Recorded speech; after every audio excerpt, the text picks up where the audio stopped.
जय श्री हरि।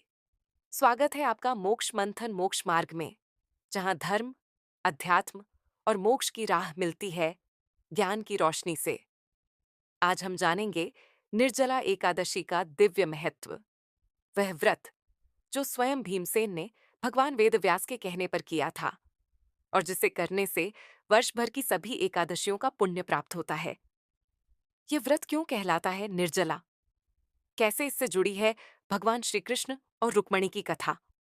और कैसे ये व्रत सभी पापों का नाश कर मोक्ष का द्वार खोलता है? जानिए इस संपूर्ण कथा और व्रत विधि को विस्तार से, केवल मोक्ष मंथन मोक्ष मार्ग पर। निर्जला एकादशी व्रत कथा। निर्जला एकादशी व्रत का पौराणिक महत्व और व्याख्यान भी कम रोचक नहीं है। जब सर्वज्ञ वेदव्यास ने पांडवों को चारों पुरुषार्थ, धर्म, अर्थ, काम और मोक्ष देने वाले एकादशी व्रत का संकल्प कराया था, तब युधिष्ठिर ने कहा, जनार्दन, ज्येष्ठ मास के शुक्ल पक्ष में जो एकादशी पड़ती हो, कृपया उसका वर्णन कीजिए। भगवान श्री कृष्ण ने कहा, हे राजन, इसका वर्णन परम धर्मात्मा सत्यवती नंदन व्यास जी करेंगे, क्योंकि ये संपूर्ण शास्त्रों के तत्वज्ञ और वेद वेदांगों के पारंगत विद्वान हैं। तब वेद व्यास जी कहने लगे, कृष्ण पक्ष और शुक्ल पक्ष दोनों पक्षों की एकादशी में अन्न खाना वर्जित है। द्वादशी के दिन स्नान करके पवित्र हो और फूलों से भगवान केशव की पूजा करे। फिर नित्य कर्म समाप्त होने के पश्चात पहले ब्राह्मणों को भोजन देकर अंत में स्वयं भोजन करे। ये सुनकर भीमसेन बोले, परम बुद्धिमान पितामह, मेरी उत्तम बात सुनिए। राजा युधिष्ठिर, माता कुंती, द्रौपदी, अर्जुन, नकुल और सहदेव ये एकादशी को कभी भोजन नहीं करते तथा मुझसे भी हमेशा यही कहते हैं कि भीमसेन, एकादशी को तुम भी न खाया करो। परंतु मैं उन लोगों से यही कहता हूं कि मुझसे भूख नहीं सही जाएगी। भीमसेन की बात सुनकर व्यास जी ने कहा, यदि तुम नरक को दूषित समझते हो और तुम्हें स्वर्गलोक की प्राप्ति अभीष्ट है, और तो दोनों पक्षों की एकादशियों के दिन भोजन नहीं करना चाहिए। भीमसेन बोले, महाबुद्धिमान पितामह, मैं आपके सामने सच कहता हूं, मुझसे एक बार भोजन करके भी व्रत नहीं किया जा सकता, तो फिर उपवास करके मैं कैसे रह सकता हूं? मेरे उदर में वृक नामक अग्नि सदा प्रज्वलित रहती है। अतः जब मैं बहुत अधिक खाता हूं, तभी यह शांत होती है।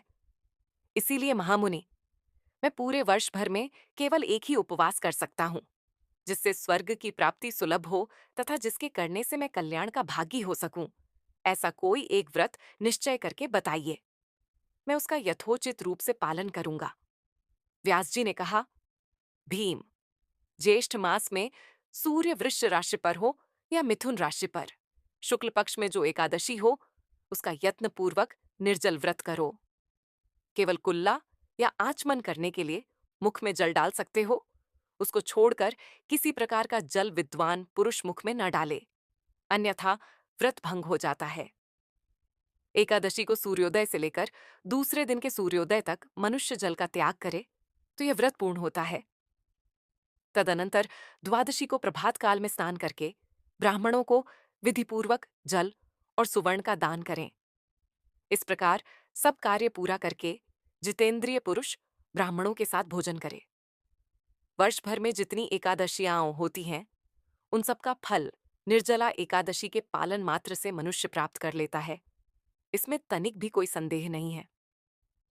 शंख, चक्र और गदा धारण करने वाले भगवान केशव ने मुझसे कहा था कि यदि मानव सबको छोड़कर एकमात्र मेरी शरण में आ जाए और एकादशी को निराहार रहे, तो वह सब पापों से छूट जाता है।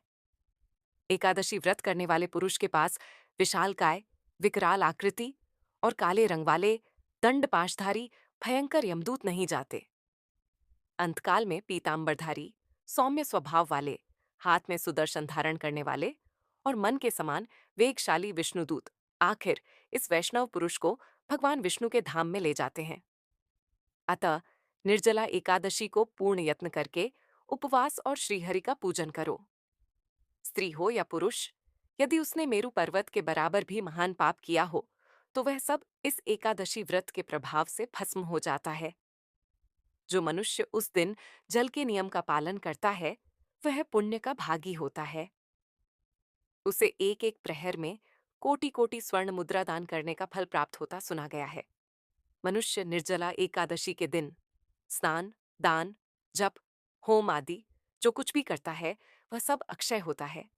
यह भगवान श्री कृष्ण का कथन है। निर्जला एकादशी को विधिपूर्वक उत्तम रीति से उपवास करके मानव वैष्णव पद को प्राप्त कर लेता है। जो मनुष्य एकादशी के दिन अन्न खाता है, वह पाप का भोजन करता है।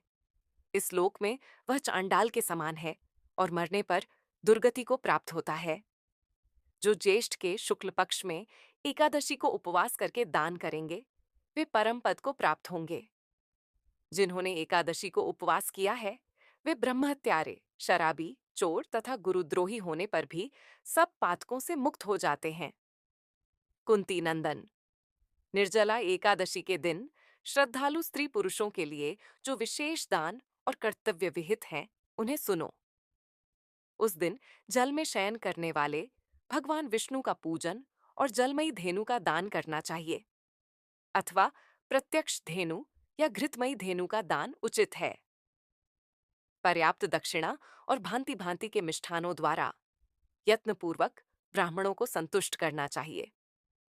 ऐसा करने से ब्राह्मण अवश्य संतुष्ट होते हैं और उनके संतुष्ट होने पर श्रीहरि मोक्ष प्रदान करते हैं।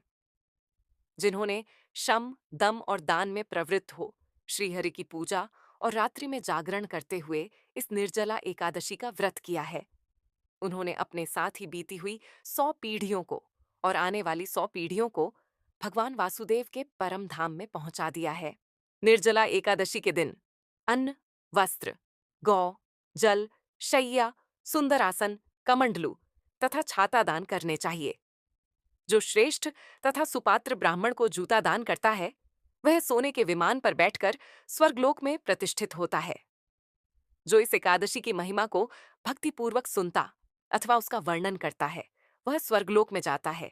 चतुर्दशी युक्त अमावस्या को सूर्य ग्रहण के समय श्राद्ध करके मनुष्य जिस फल को प्राप्त करता है, वही फल इसके श्रवण से भी प्राप्त होता है। पहले दंत धावन करके यह नियम लेना चाहिए कि मैं भगवान केशव की प्रसन्नता के लिए एकादशी को निराहार रहकर आचमन के सिवा दूसरे जल का भी त्याग करूंगा। द्वादशी को देवेश्वर भगवान विष्णु का पूजन करना चाहिए।